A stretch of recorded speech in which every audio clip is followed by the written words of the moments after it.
Good morning.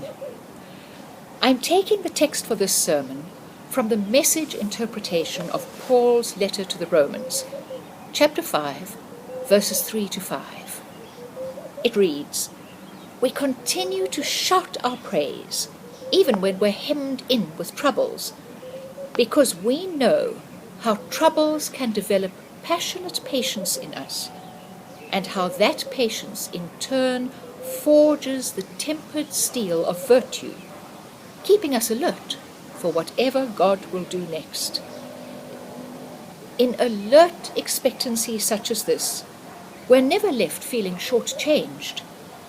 Quite the contrary. We can't round up enough containers to hold everything God generously pours into our lives through the Holy Spirit. That's the end of the text. Sometimes, when people offer us comfort or hope, when they talk about promises or rainbows or praise or silver linings, it's tempting to say or just think, that's all very well, but look around.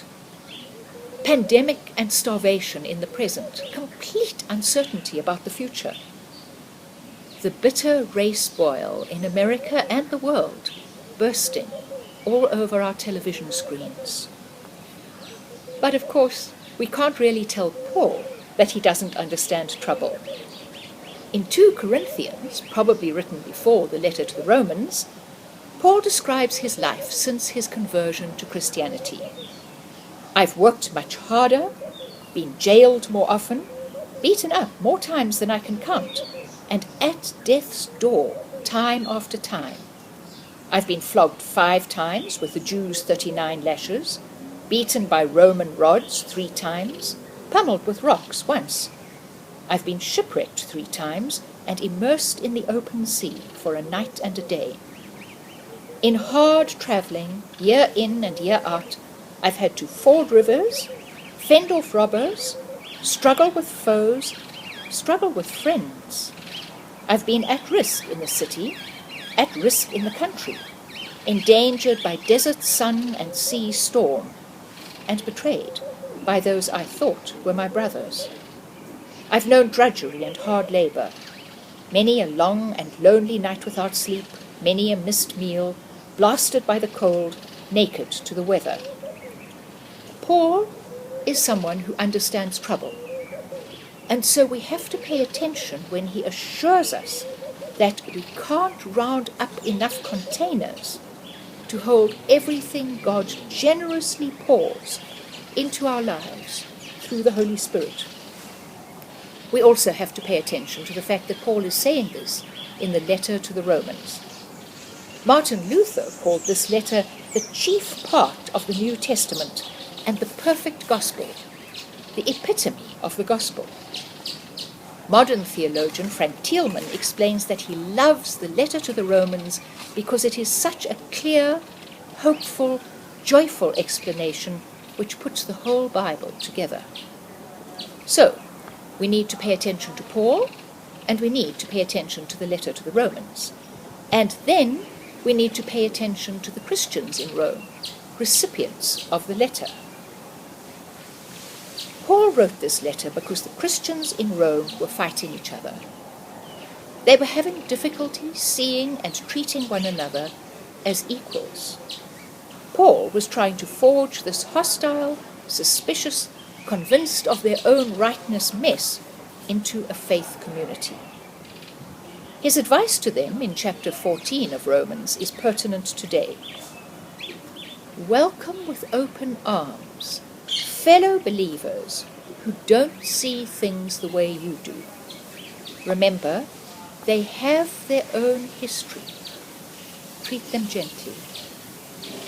So when Paul writes to the Christians in Rome to say that we continue to shout our praise, even when we're hemmed in with troubles, how do we apply that here in 2020?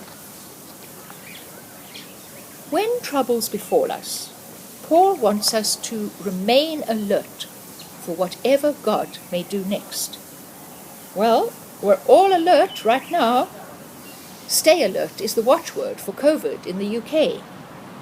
Around the world and here in South Africa, we're alert for sickness, danger, bad news.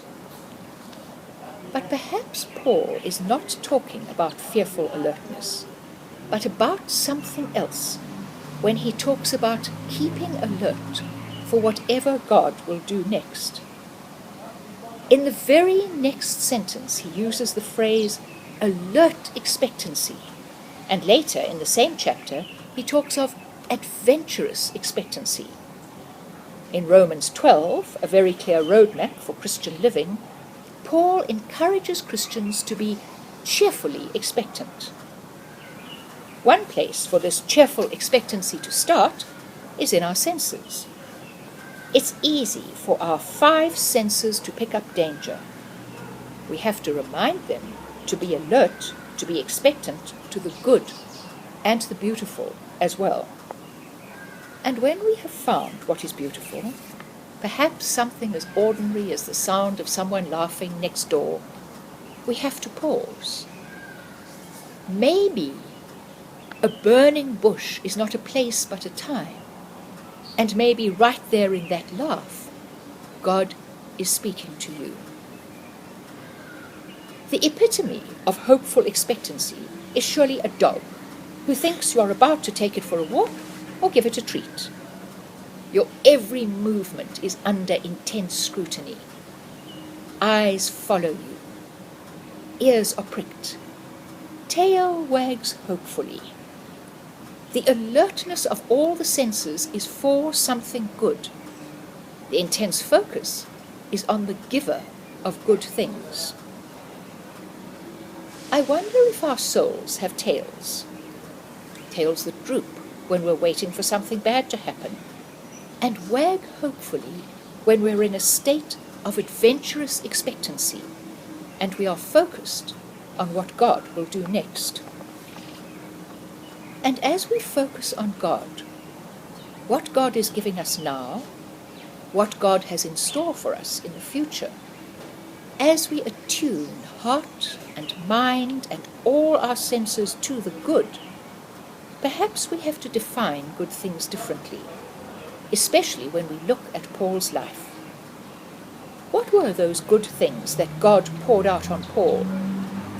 Not an absence of physical hardship, of pain or loss, or even of doubt. Something else. Romans 1 starts with a very strong statement. The person in right standing before God, by trusting Him, really lives. What a wonderful promise, here in the middle of the half-life of lockdown and pandemic. In this time when so much of our contact is curtailed, when we can't cuddle a baby who is not in the house with us, when we can't hold our beloved people as they hurt, as they grieve, sometimes even as they die, when smiles from friends and from strangers are masked. In this shadow, blurred time, when so many of the people we interact with appear just as images on the phone or computer screen, the promise of really living, of a full life within this half-life, speaks right into our need. And then this promise is underlined by the blessing right at the end of Romans 15, reminding us of the gifts God offers in all times, abundantly, overflowing whatever containers we have to hold them. Romans 15:15 reads, "Oh, may the God of green hope fill you up with joy, fill you up with peace, so that your believing lives, filled with the life-giving energy of the Holy Spirit, will brim over with hope." Amen.